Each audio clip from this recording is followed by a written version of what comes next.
मोटाएर है बुढा भइहाल्ने अनि बाजेहरू मोटे जवान भइहाल्ने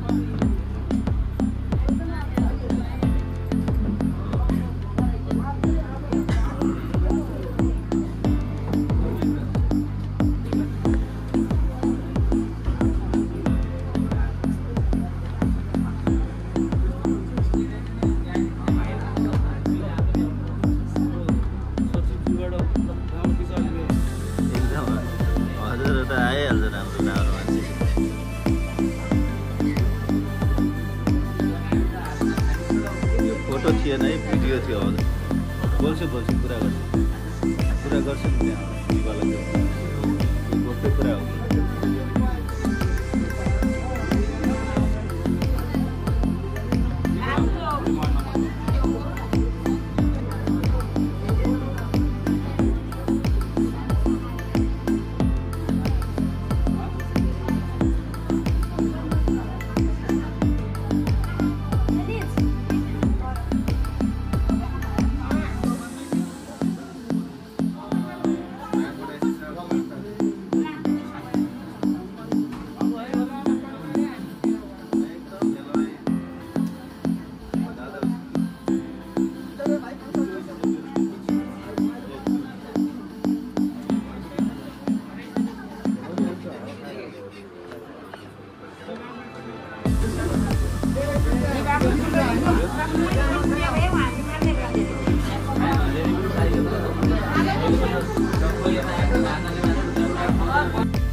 जानेछौँ अनुशासन प्रकारले खानेछौँ र हाम्रो कार्य हाम्रो मिटिङमा अनुशासन प्रकारले जस्तै हामी मिटिङ सभा सम्पन्न गर्नेछौँ भन्ने आशा राख्दै फेरि पनि पुनः हामीले मन्तव्यकृत क्रममा हामीले अगाडि बढ्न गइराखेका छौँ र यसको लागि फेरि आज एउटा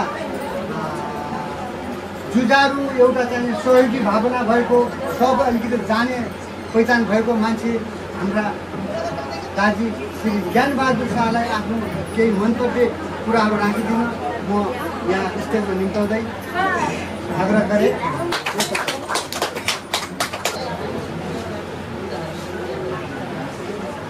मेरो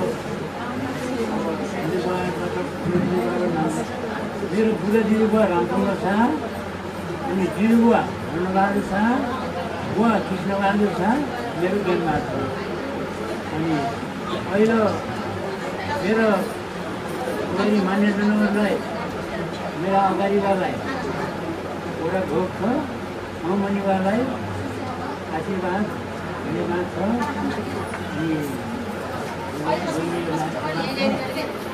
अनि अहिले हामीहरूको यो भाइ फ्यामिलीमा सबै जम्मा भए आमालाई बुझी छु तीमाथि हामीलाई एउटा धन्यवाद छ यो हरिबहादुर शाहले यो वंशवाली गराएको वंशवाली विकसित भएको पहिला त यो गयो अब त्यहाँ ल्याउनु अगाडि त्यहाँ ल्याउनु पछाडि यहाँ कसैलाई थाहा थिएन अहिले यो वंशवाली गराएमा हरि भाइलाई मबाट कोटी कोटी धन्यवाद छ म यही आग्रह गर्छु तिम्रो मेरो आशीर्वाद नै तिम्रो पहिले नै जाओस् हाम्रो सन्तान पहिले नै जाओस् पछि नै जाओस्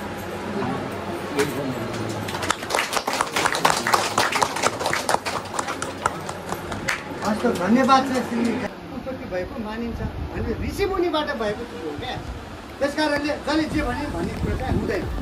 मस्त देवताको रक्षक पनि हुन् र मस्त इन्द्र भगवानको स्वरूप पनि हुन् भनेर यसलाई बाँडिन्छ।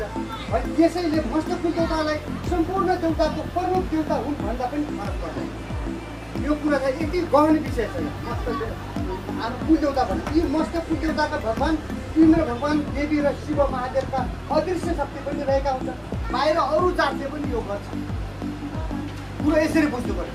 त्यस कारणले यो कुल देउता हामीले एक रूपमा ल्याउँ भनेको कारण किनकि मैले यसमा चाहिँ नलेज गरेको छ मैले भनेको। अब हामीले मात्रै त पापा अरू खै जाति पनि गर्छ त्यो कुरा हो। अब त अब मैले भने एक रूपमा जाँदा राम्रो कुरा भइसक्यो। अब त्यो सहभागी हुँदैन भने कति जाने भन्ने कुरा त्यो जति अनिवार्य गरे पनि सबैलाई हामी सामेल गर्न सक्दैनौँ होइन। कुनै यस्तै मन्तव्यको क्रममा हामीले श्री सुभाष जङसुङलाई आफ्नो मन्तव्य राखिदिनु हुनुभयो। यहाँ स्टेजमा बिताउँछु श्री सुभाष जङसा। मैले पहिला मलाई चिनाउनु पर्छ होइन। म चाहिँ नुरजङ शाहको नाति विष्णुजङ शाहको छोरा होइन। यो औपचारिक कार्यक्रमको सभाध्यक्षज्यू अतिथिज्यूहरू सबैजनालाई स्वागत छ होइन। प्लस यहाँ मैले मान्ने धेरैजना हुनुहुन्छ। जिजुबा जिजुमा बुढामुवाहरू भाइ भाउजूहरू सबैजनालाई होइबक्सिन्छ। सबैजनालाई ढोक्छ। मभन्दा साना कोही होइसिन्छ यहाँ 2-4 जना छन् भनौँ उहाँहरूलाई माया।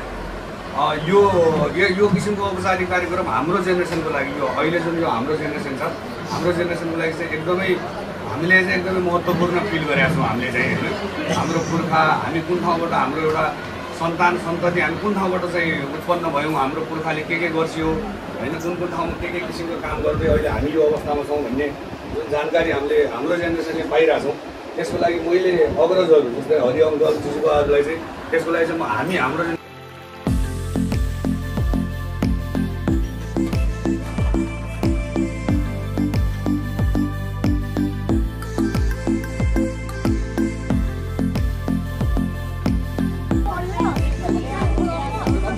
हजुर तिम्रो यो हो कि त्यो हो चिनी हाल फेरि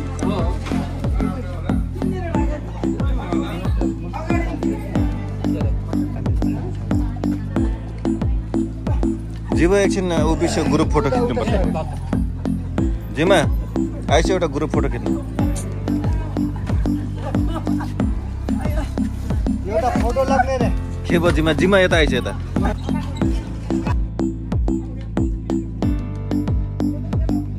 चित्रकला त बोला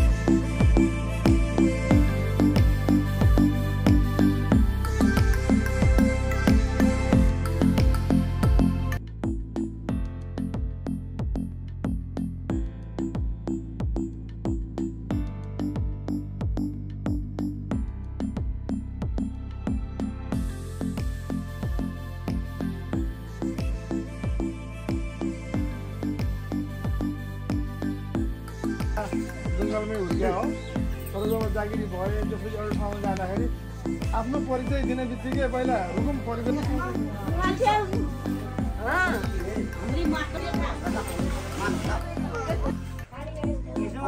राजाका सुपुत्रहरू पनि मोहनबहादुर शाह, रतन शाह, ज्ञानबहादुर शाह, सुखबहादुर शाह मध्येमा पनि शाकाहारी शिवभक्त ओम नमः शिवाय गर्ने